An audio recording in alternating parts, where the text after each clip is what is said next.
And one of the questions is, as Brian's already said, is that Bill Maher knows that a lot of folks have kind of taken faith and reason and pulled them apart and assumed that they're two totally separate things. And it is true that faith is the basis for any relationship. This is how we're made. I believe this is how God created us. Faith is the basic constituent of any relationship we enter into. You know, when you love someone, you don't say, and can you give me 6 reasons for that, Joyce? No, faith is a part of a relationship, and reason is what we use to make certain individual decisions. But I think we are also made that we're constantly trying to fit faith and reason together to create understanding. And there is a way of understanding our faith that I think allows us to say, as Peter is telling the church, that we should always be ready to give a reason, and we should do it with gentleness and respect. So you know, we thought about a couple of great ways we could take cheap shots at Bill Maher. Oh, we could have a field day. Yeah, we could. And I don't think that's the gentleness and respect it calls for. And in fact, the more I've watched, I still haven't watched the movie all the way through. Keep seeing pieces, parts. I want to say this as sincerely as I can. I see a hurting, searching man. And it would tick him off to hear me say that. So I'm not going to dwell on that either. But I will say in general, when people are challenging people of faith with arguments based largely out of reason, that there's a statement that really ticks off the Bill Mahers of this world. And that is that sometimes we preachers will say, did you know that there is more historical evidence that Jesus existed than that Julius Caesar existed? Now, and there are some historians who would freak out hearing that, and certainly anybody who professes to be an atheist or an active questioner and challenger in the way that Bill Maher is, you know, they'd say, wait a minute, you know, Julius Caesar, and I'm still learning how to give the right cues to the people in the room. Oh, that's all right. Yeah, I'm just kind of begging for another shot here. Yeah, keep us going here until I see old Julius himself. Oh, we're just there we go. Wait a minute, would say a lot of folks. You Christians, I mean, you guys just twist arguments around because of that faith thing. That's not rational. There's no reason behind that. You can't say that Julius Caesar doesn't exist, and then they'll go on and on about all the reasons why it's a perfectly valid, perfectly reasonable thing to say that Julius Caesar once walked the earth. Hold on. As a Christian thinker, as a pastor and preacher, I'm not saying Caesar didn't exist. I'm saying it's really interesting to me that when you drill down in the data, when you turn the evidence over carefully, there is actually at least as much, if not more, valid, credible, historical proof that there was a man named Jesus who came from Nazareth, who walked the earth and said things which we have reason to believe we have before us in the Bible.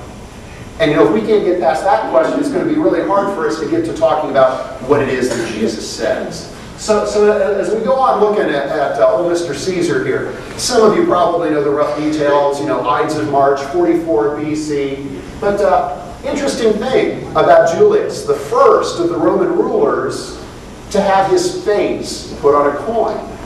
So we can say we have some contemporary testimony to his existence. But actually the statues we just looked at, they were all made decades later by people trying to flatter the line of Caesar, which went from being a family name to being a title. You're basically saying, I am loyal to the presidency. I accept the rule of those who are Caesars and later emperors, the Roman Empire. Remember what Jesus says when the question is asked about tax? Take up that coin. Whose face is on it? Caesar. There you go. Except before Julius Caesar, no person had ever had the nerve to put their face on a coin. Before, it was always the face of the gods and goddesses, of Jupiter, of Minerva, of Venus. So there's something interesting going on, but I'll concede we've got the face of Caesar from about the time he lived. The later statues that we're familiar with probably kind of echo what he looked like, just like statues of George Washington today. But if you keep going, as we just asked this basic question, well, can we know that there was a Julius Caesar? How do we know this? Well, just really quickly. Next picture. Yeah. There it is. When we look back at ancient history, don't worry, there's no test on any of this. I just want to show you that this all isn't being plucked out of the air from somewhere. We have ancient histories, texts today, but very often they're copies of copies of copies of copies. Herodotus, the first historian, written almost 500 years before the time of Christ. But the earliest actual copy we have of it comes from 900 years after. So you see there's a span between when it was written and the oldest copy we have of 1,300 years. And even at that, we only have 8 copies of that. But we use Herodotus as a way of understanding the ancient world. No one, no scholar, no smart person questions that. Thucydides, the Greek world, he wrote his stuff down about 400 BC, earliest copy, about 900 AD. So you got a span again of about 1,300 years. And we only have 8 copies of that oldest version. But does anyone say that's not enough for us to say Thucydides can tell us about the ancient Greek world? No, it's accepted as scholarly, as reasonable.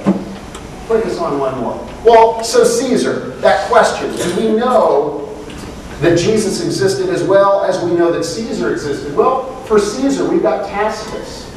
And, okay, see that span?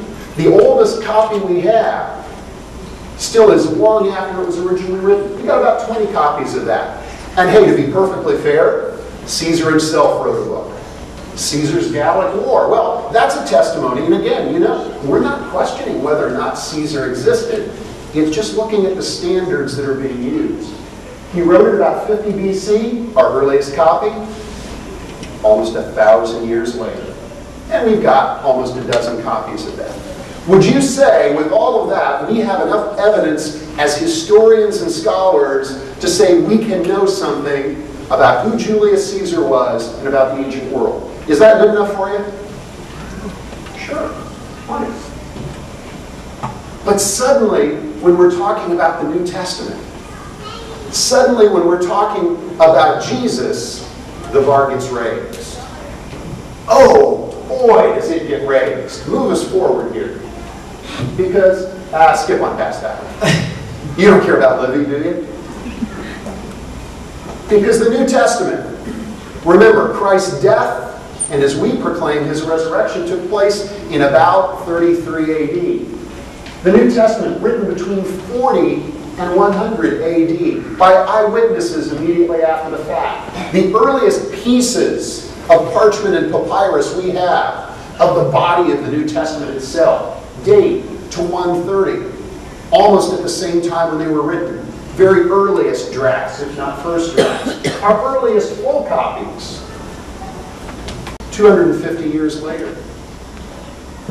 How many copies do we have of those earliest drafts from the first couple centuries? 5,000 copies in Greek, 10,000 copies in Latin, oh, and 9,300 copies in Syriac and Maghrebic and other languages I can't even pronounce the names of right now. Did Jesus Christ exist? Did he teach and speak, and were his words written down? Is there any reason a reasonable person would question it? Is our faith based on an understanding which is in accord with modern standards of rationality? I think any fair witness would say yes.